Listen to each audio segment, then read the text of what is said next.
ألا من كنت مولاه فهذا علي مولاه، اللهم وال من والاه وعاد من عاداه. بسم الله الرحمن الرحيم. اللهم صل على محمد وآل محمد. Assalamu alaikum to everyone who may be tuning into the short video and others who may be passing by also. I'm just going to upload a short video regarding my move from technically known as Sunni Islam to Shi'i Islam. Why did I go from Sunni Islam to Shi'i Islam? When you convert to Islam, most converts go down the Sunni route because they don't know that there are different schools of thought within Islam, and because the majority of Muslims are Sunni, and therefore you learn that Sunni Islam is the correct version of Islam or the default version of Islam, and that other schools of thought within Islam are not correct. And like many people coming to the Sunni route, I was told don't go near the Shia, don't read their books, they believe this, they believe that, they do this and that. So I encountered the narrations from the Imams of the 12 Shi'i tradition, and that got me wondering why as a Sunni had I never heard about these Imams.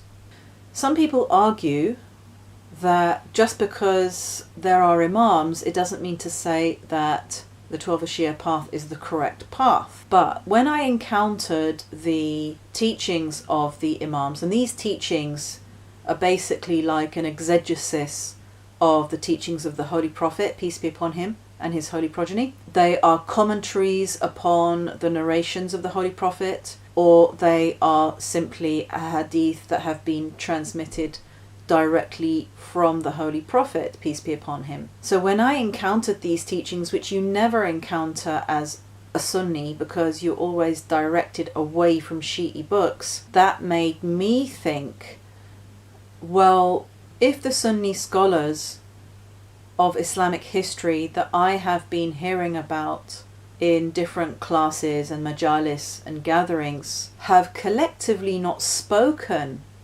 about the Imams of the Bait, the progeny of the Holy Prophet, and if they have collectively not spoken about the history of the Imams or what happened to the Imams, then this indicates that there has been a cover-up. Somewhere along the line there has been a collective decision not to talk about this history, or at least to try to conceal it as much as possible. It's very difficult to conceal the issue of the Battle of Karbala and the killing of Imam Hussein and his family members and companions. That is quite difficult to cover up, although I have to say that, again, when I was Sunni, I did not hear about what happened to Imam Hussein. Muharram could come and go and nothing would be said about the martyrdom of Imam Hussein. I vaguely heard about what happened to Imam Hussein alayhi salam from a particular minority Sunni group, but they were by no means typical of the majority of Sunnis. I remember also when I went to Syria in 2002, and I found in my Lonely Planet guide a reference to a place where the sister of Imam Hussein, peace be upon him, Sayyidah Zainab, is supposed to be buried. And I went to visit this particular place. It's in an area of Damascus called Zainabiyah, named after her. And I went there to her maqam, to the place where she's meant to have been buried. At that time, just out of respect for the fact that she is the sister of Imam Hussein and she is part of the family of the Holy Prophet, peace be upon him. So I had a natural curiosity to go, and also a natural respect because she's part of the family of the Holy Prophet, peace be upon him. But before reading about that in my Lonely Planet guide, I had never heard of her. And then when I came back to the UK and I was talking with some Sunnis, and I said I had been to visit Syria, and I said I went to visit the mausoleum of Sayyidah Zainab, they said to me, "Who is Sayyidah Zainab?" So this is the issue, that with regard to history, I found that it is the Shia who have preserved the history of what happened to Imam Hussein, peace be upon him. The Shia generally know the names of everybody that was present at Karbala, and I can pretty much vouch that 95% of Sunnis will not be aware of the names of those who were present at Karbala. So regardless of the doctrines, that's a whole other discussion. What Sunnis tend to do when they are trying to disprove the Shi'i path is that they start to go into the discussion of the doctrines that appear in Shi'i hadith collections, and they try to disprove the Shi'i school, or they try to say that it is shirk, as an example, it's kufr, it's unbelief, based on certain doctrines that they read in the hadith collections. Let's put that discussion aside and let's just focus upon who has preserved the history of what happened to the Ahlul Bayt. And that history is preserved by those who eventually came to be known as the Shia. In fact, the title Shia itself is also something that went through various permutations in history, but going by today's labels, it is the Shia, the followers of Imam Ali alayhi salam, who is the follower of the Holy Prophet, peace be upon him, the one who fully practiced the Sunnah of the Holy Prophet, peace be upon him, that the Shia follow. So when the Shia follow Imam Ali, peace be upon him, as the successor to the Holy Prophet, in effect what they are doing is following the one who correctly implemented and explained the Sunnah of the Holy Prophet, peace be upon him. So when it comes to history, it is the Shia who have preserved this history, and if they had not preserved this history, we would have a very different kind of Islam in the world today, an Islam that knows virtually nothing about the family of the Holy Prophet, peace be upon him, and his holy progeny. And this is when he did say in the famous Hadith al-Thaqalain, the Hadith of the two precious things, which you can find in both Sunni and Shi'i collections, I leave for you two precious things, the Quran and itrati Ahlul Bayt, the Quran and my progeny,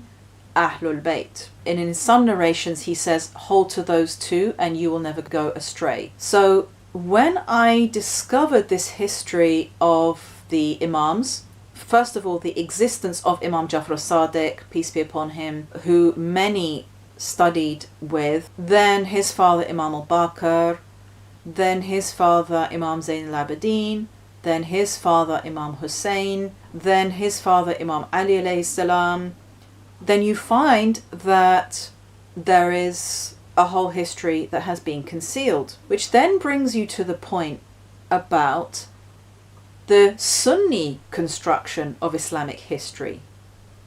Who has constructed the Sunni version of Islamic history? Not only that, but also the Hadith collections.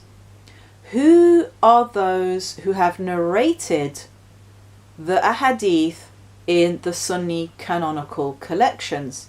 So I went back to Sahih Bukhari, which I used to be told when I used to attend the Jummah khutbah every Friday at my university. I used to hear that Sahih Bukhari is the most sound book after the Holy Quran. And I lately heard from someone who at the moment is not adhering to any particular school, but he goes for Jummah Salah, and he said, yes, they do say in the khutbah after Jummah that Sahih Bukhari is the most sound book after the Quran. And I was hearing it 20 years ago, so I was very interested to hear that they're still saying it. So I went back to Sahih Bukhari and I looked at the narrators in there, and I realized that a good portion of the narrators of a hadith in Sahih Bukhari were those who campaigned against Imam Ali alayhi salam. Talha, Zubair, Muawiyah, these personalities actively campaigned against Imam Ali alayhi salam in the Battle of the Camel, otherwise known as Jamal. And so then it became apparent that you cannot get away from politics, and that the hadith collections have been collated based upon political ideology. So the political ideology comes first, as in what is the correct version, what is the version of Islam that we want to promote. And once it has been decided with regard to the version of Islam that the caliphs wanted to promote, then the hadith collections follow upon that ideology. And definitely the Umayyad caliphs and the Abbasid caliphs did not want this history to be known by the majority of the Muslim population, and so they oversaw the collation of hadith collections that omitted this history and also omitted the narrators of that history. So this is a little introduction into my decision to move from the Sunni school over to the school of Ahlul Bayt, peace be upon them. I have to say I was shocked when I realised that the things that you hear about the Shia in terms of what they say about how Imam Ali alayhi salam should have been the rightful successor of the Holy Prophet, when you actually realise that they're not just saying it, they're not just making a complaint, but they are actually right. It's a big shock, because you've been told by what you think is the correct school that the Sunni school is the right school, and that the Shia are wrong, the Shia are kuffar, the Shia are mushrikeen, they're unbelievers, they whatever, all of these rumours. And then you have to accept that, they were actually right. At least with regard to the politics, they were right. So thank you for listening. I hope you enjoyed the few points that I have to make, and inshallah we'll see you in the next video. Assalamu alaikum.